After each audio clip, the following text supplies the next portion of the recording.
Buen día, amigos y amigas de Eternidad en el Corazón. Edifica primeramente mi vida como gran necesitado del Señor.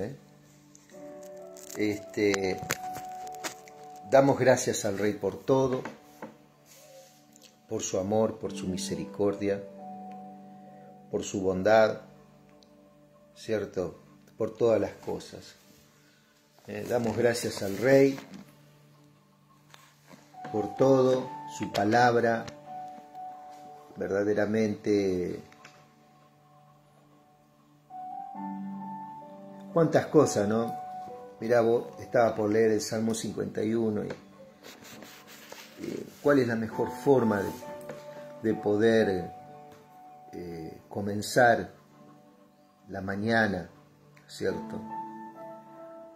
Sabemos que el Señor está atento a cada uno de sus hijos, a su pueblo, ¿cierto? Este pueblo unido por la sangre de nuestro Señor, un pueblo con una diversidad de naciones alrededor de la tierra, donde verdaderamente el Señor está transformando a cada uno, ¿cierto? A cada familia. El Señor en este momento está haciendo cosas hermosas alrededor de la tierra. Su obra redentora, su obra de regeneración, su obra de preservación, ¿cierto? Del cuerpo del creyente, por ejemplo, para mantenerlo en salud, en fortaleza, ¿cierto? Y oramos por aquellos que están tal vez enfermos, que están con alguna dolencia, ¿cierto? Y para que esa persona pueda decir, como dijo ese leproso: Señor, si quieres, puede limpiarme. Y el Señor dijo: sí quiero. ¿Sí? Damos gracias al Rey. Estamos leyendo el libro de Romanos, pero bueno, podía haber estas palabras en el Salmo 103. Dice: bendice, alma mía, al Señor, bendiga todo mi ser su santo nombre, ¿cierto? Exalte todo mi ser su santo nombre. Bendiga mi ser su santo nombre. Bendice, oh alma mía, al Señor, y no olvides ninguna de sus bendiciones. El Señor perdona todas tus maldades, ahí le habla al alma, ¿no? Y sana todas tus dolencias. El Señor te rescata de la muerte y te colma de favores, y de su misericordia el Señor te sacia con los mejores alimentos, para que renueves tus fuerzas como el águila. El Señor imparte justicia y defiende a todos los que sufren violencia. Dio a conocer sus caminos a Moisés, los hijos de Israel vieron sus obras. ¿Sí? Aleluya. Entonces acá, fíjate, dio a conocer sus caminos a Moisés. Los hijos de Israel vieron sus obras. Y acá podemos ver, ¿cierto? Cuando habla de obras está hablando de portentos, de milagros, de prodigios que hizo este Dios allá en la tierra de Egipto, cuando sacó a su pueblo con mano fuerte, cuando se levantó como guerrero y saca a su pueblo al desierto con un propósito, ¿cierto?, para que el pueblo sea saciado en lo que él verdaderamente le hacía falta, y es adorar en espíritu y en verdad, ¿cierto? Y dice que él dio a conocer a Moisés sus caminos y sus obras, ¿cierto?, al pueblo, y a los hijos de Israel vieron sus obras. vieron la evidencia del Dios Todopoderoso, pero así todo sabemos lo que pasó. El Señor es misericordioso y clemente, es lento para la ira y grande en la misericordia. No nos reprende todo el tiempo, dice el salmista, gloria al Rey, ni tampoco para siempre nos guarda rencor. No nos ha tratado como merece nuestra maldad, ni nos ha castigado como merecen nuestros pecados. ¿Cierto? Tan alta como los cielos, sobre la tierra es su misericordia con los que le honran. Tan lejos como está el oriente del occidente, alejó de nosotros nuestras rebeliones. El Señor se compadece de los que le honran. En la misma compasión del Padre por sus hijos, con la misma compasión del Padre por sus hijos, pues Él sabe de qué estamos hechos. Él bien sabe que estamos hechos de polvo. Nuestros días son como la hierba, florecemos como flores del campo, pero pasa el viento sobre nosotros y desaparecemos, sin dejar ninguna huella. Pero el Señor es eternamente misericordioso, Él les hace justicia a quienes le honran, y también a sus hijos y descendientes a quienes cumplen con su pacto. Y no se olvidan de sus mandamientos, sino que los ponen en práctica. El Señor ha afirmado su trono en los cielos y su reino domina sobre todos los reinos, dice. Bendigan al Señor ustedes, ángeles poderosos que cumplen sus órdenes y obedecen su voz. Bendigan al Señor todos sus ejércitos, todos ustedes, sus siervos que cumplen su voluntad. Bendigan al Señor ustedes, sus criaturas, en todos los lugares de su dominio. Bendice, oh alma mía, al Señor. ¿Cierto? Damos toda la gloria al Rey. Esto está hablando, ¿cierto? Cuando habla de toda esta... del trato que tiene Dios para con nuestra vida, ese trato misericordioso, habla del Cristo que iba a venir, ¿cierto? Ese Cristo que ya desde temprano, ¿cierto? Esa estrella de la mañana ya era predicada y era mostrada y manifestada en los tiempos, ¿cierto? Pero aquí podemos ver, vamos a seguir con Romanos capítulo 2, dicho esto, ¿cierto? Qué mejor que animar a nuestras vidas a que podamos darle gloria a nuestro Padre, ¿no? Cierto que está interviniendo en nuestras vidas, en nuestros corazones, de una forma preciosa, en cada momento, ¿cierto? Dejamos en manos del Señor la vida de nuestros hijos, nuestros nietos, ¿cierto? Nuestras esposas. Si dejamos en manos del Señor todo en esta mañana. Y estamos viendo el libro de Romanos, la carta a los Romanos. El templo todavía estaba en pie en Jerusalén.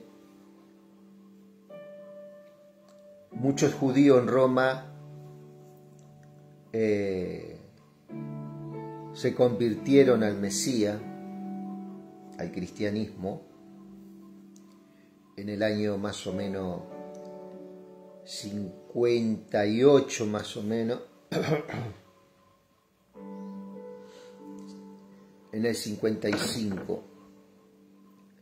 En el 55 había judíos que estaban liderando la iglesia en Roma. Entonces, judíos convertidos, ¿no? Cuando ocurren estas cosas, el gobierno romano, que hay que investigar bien cuál fue la cuestión, echa a todos los judíos de Roma, ¿cierto? Entre ellos a estos líderes que habían sido convertidos al cristianismo. Y una de las cuestiones que estaban ocurriendo en Roma es que al ser echados esos líderes, ya el Evangelio ya había sido predicado, se había cumplido la palabra que el Evangelio fue predicado a las naciones, en este caso en Roma, y muchos gentiles ya habían creído a este Dios grande que es Jesucristo, al Hijo de Dios, habían abrazado la fe.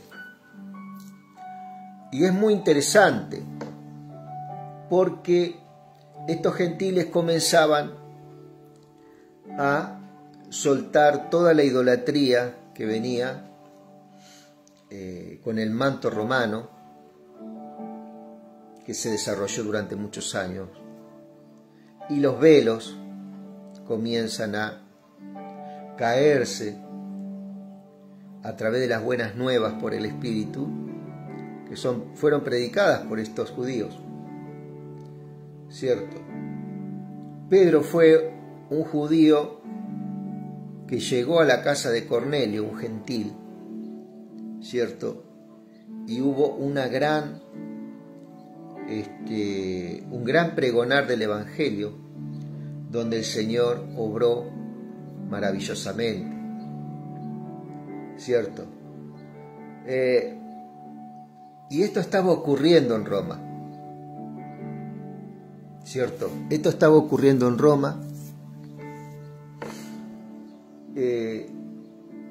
Muchos gentiles estaban tomando esos lugares de liderazgo que fueron dejados por estos judíos que el gobierno romano echa de Roma, ¿cierto?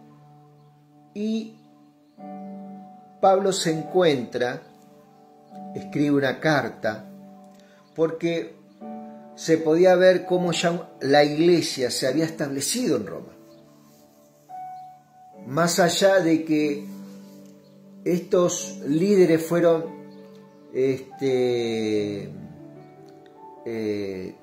desplazados por el gobierno, ¿cierto? Se pudo ver como en las iglesias el pueblo gentil ya estaba preparado para llevar adelante la gran comisión. Y Pablo lo sabía muy bien, ¿cierto? Que había gente que estaba capacitada, había gente que ya había comenzado esta obra. Y entonces Pablo les envía una carta, ¿cierto? Y todas las cartas de Pablo tienen muchas cosas verdaderamente asombrosas, que cuando vos las vas leyendo y las vas desgustando, verdaderamente te quedás sorprendido, maravillosamente sorprendido. ¿Qué decir? Solamente exaltar el nombre del Señor por su palabra, ¿cierto? Pablo escribe la carta y que tiene verdaderamente una orientación que el Señor mismo se lo dio, que de dos pueblos Él hacía uno, entre judíos y gentiles, ¿cierto? No es que Dios desechó a los judíos, cosa que yo también en otro tiempo creía, pero ¿esto por qué viene? Porque uno mira el contexto de toda la palabra, de toda la Biblia, y no se queda tan solamente con una prédica o con una enseñanza, sino que uno se mete en el texto y le pide al Espíritu Santo que le enseñe cuál fue el propósito, el contexto, el motivo, ¿cierto?, de que Pablo le escribía una carta a Roma, ya una iglesia en formación, madura en algunos aspectos, ¿cierto? Y acá podemos ver cómo Pablo, en el capítulo 1, 2, 3, siempre vamos a ver, por ejemplo, en el capítulo 2 dice, por tanto tú. Ese por tanto me conecta con el capítulo 1 y el 2. Recordemos que los números, los títulos, los versículos, fue una instrumentación que la hace el hombre. Que la Biblia está toda, si vos la empezás a leer, sin ningún título, sin ninguna numeración, tiene un hilo. Y no podemos, ¿cierto? Obviar el capítulo 2 del 1, sino que el 2 está siguiendo la misma temática. Y después, por ejemplo, el 3 dice, entonces, hay una conexión con el 2. Y el 4 dice, entonces, hay una conexión con el 3. ¿Cierto? Entonces es muy interesante cuando uno dice, bueno, quiero leer, a ver, ¿qué pensaba? ¿Cierto? Bueno, hay que leer toda la carta. Dice, por tanto tú que juzgas a otro, no tienes excusa, no importa quién seas, pues al juzgar a otros te condenas a ti mismo, porque haces las mismas cosas que hacen ellos. Aquí le está hablando al judío. Todos sabemos que el juicio de Dios contra los que practican tales cosas,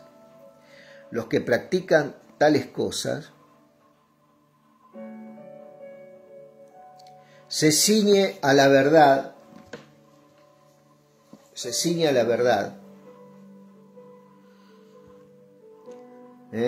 o sea, se ajusta a la verdad. Dios contra los que practican tales cosas. Todos sabemos que el juicio de Dios contra los que practican tales cosas se ciñe a la verdad. ¿Qué son esas cosas que se practicaban? Lo que habla el capítulo 1. Por eso el 2 hay que leerlo con el 1, aunque nosotros lo estamos leyendo capítulo a capítulo. Pero yo te quiero decir que todo está conectado en Romanos, ¿cierto? Y hay un desarrollo en el diálogo.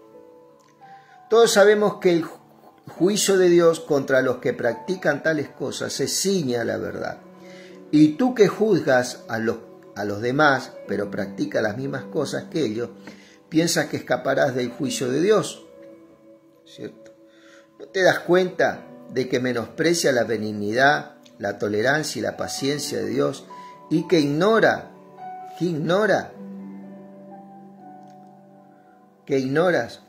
que su benignidad busca llevarte al arrepentimiento? ¿Cierto? ¿El elemento cuál es acá de arrepentimiento? Jesucristo. Tanto para los judíos como para los gentiles. No hay un tipo de salvación para los judíos y otro tipo de salvación para los gentiles. ¿Cierto? Es el mismo conducto, Jesucristo.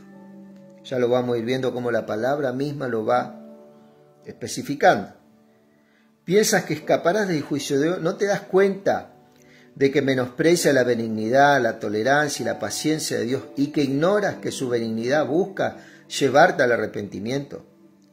Porque por la obstinación y dureza de tu corazón vas acumulando ira contra ti mismo para el día de la ira. Aleluya. Cuando Dios revelará su justo juicio, en el cual pagará a cada uno conforme a sus obras. ¿Cierto? Dios dará vida eterna a los que perseverando en hacer el bien buscan gloria, honra e inmortalidad. Gloria, honra e inmortalidad, ¿quién es? Cristo, amado.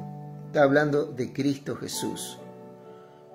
Es el único, ¿cierto?, que puede honrar, puede justificar, ¿cierto?, y nos puede hacer testigos presenciales de su gloria. Buscan gloria, honra e inmortalidad, pero castigará con ira a los que por egoísmo se rebelan y no obedecen a la verdad, sino a la injusticia, a la incredulidad. ¿Cierto? En lugar de la verdad, la injusticia es incredulidad. Habrá sufrimiento y angustia para todos los que hacen lo malo, en primer lugar para los judíos, pero también para los que no son. Acá está hablando de los dos pueblos, ¿cierto?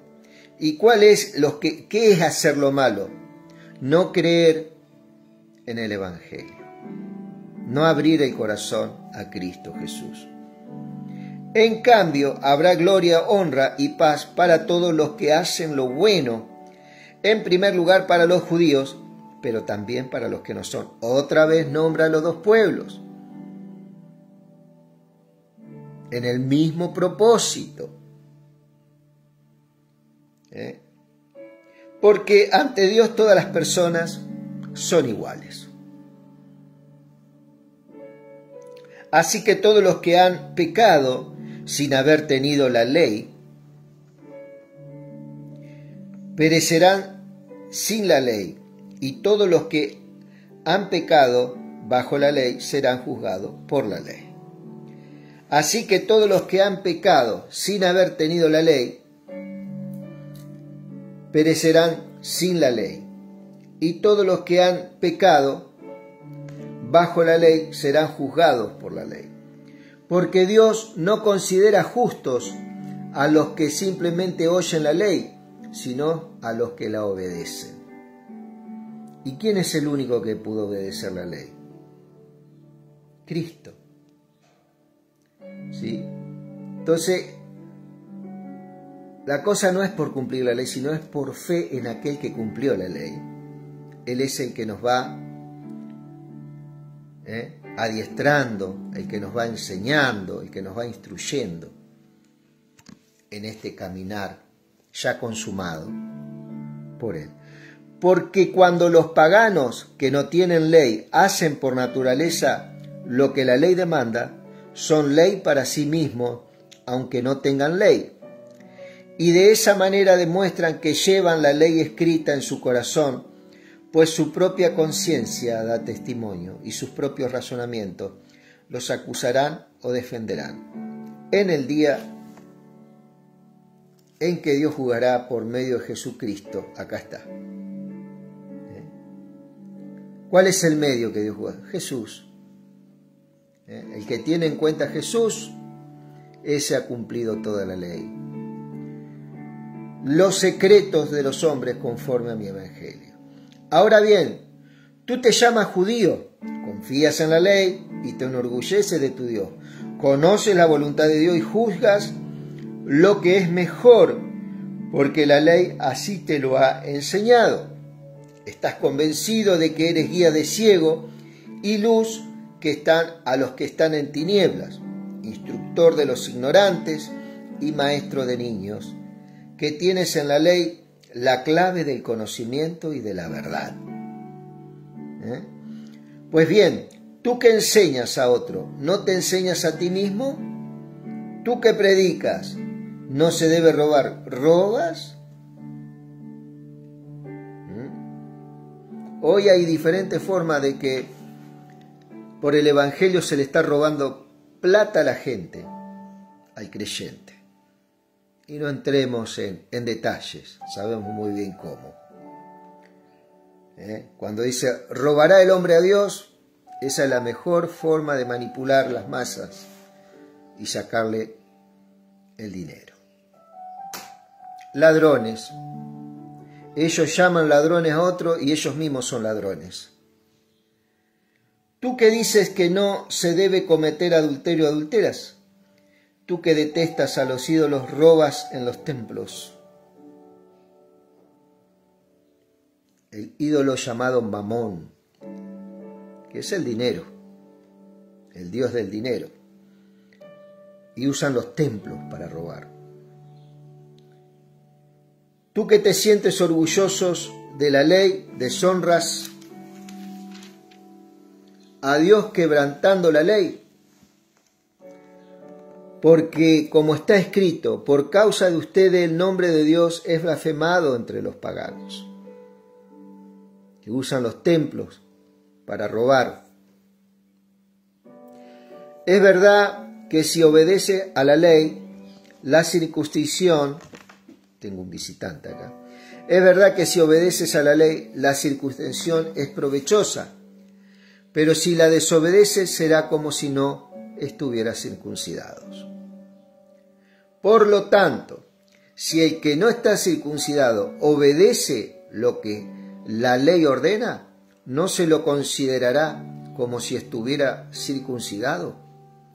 Y el que no está físicamente circuncidado, pero obedece la ley, te condenará a ti, que desobedeces la ley, a pesar de que tienes la ley y estás circuncidado.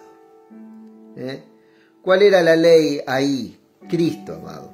Era el cumplimiento de la ley. Pero esto que decían que la ley era buena, lógicamente, no se daban cuenta que delante de ellos, a través del Evangelio, esa ley ya había sido cumplida y ellos solamente tenían que, por fe, ¿cierto?, en esa gracia, en ese regalo, accesar a todo lo que fue cumplido. Porque lo exterior no hace judío a nadie, y estar circuncidado no es una señal externa solamente. El verdadero judío lo es en su interior. Y la circuncisión no es la literal, sino la espiritual, la del corazón. El que es judío de esta manera es aprobado, no por los hombres, sino por Dios. ¿Cuál es la manera de ser judío? Es creyendo en esta gracia por fe de este hombre judío llamado Jesucristo, ¿cierto?, que hoy está sentado a la diestra del Padre, intercediendo por su pueblo, por su iglesia, por cada uno de nosotros. ¿Sí? Mi querido amigo, ya seguiremos con el capítulo 3 de Romanos. Iremos viendo qué es lo que el Espíritu Santo nos va enseñando, ¿sí? Que tengas un excelente día, que Dios te bendiga y bueno, en breve vamos a estar mirando el capítulo 3. Que tengas un gran día.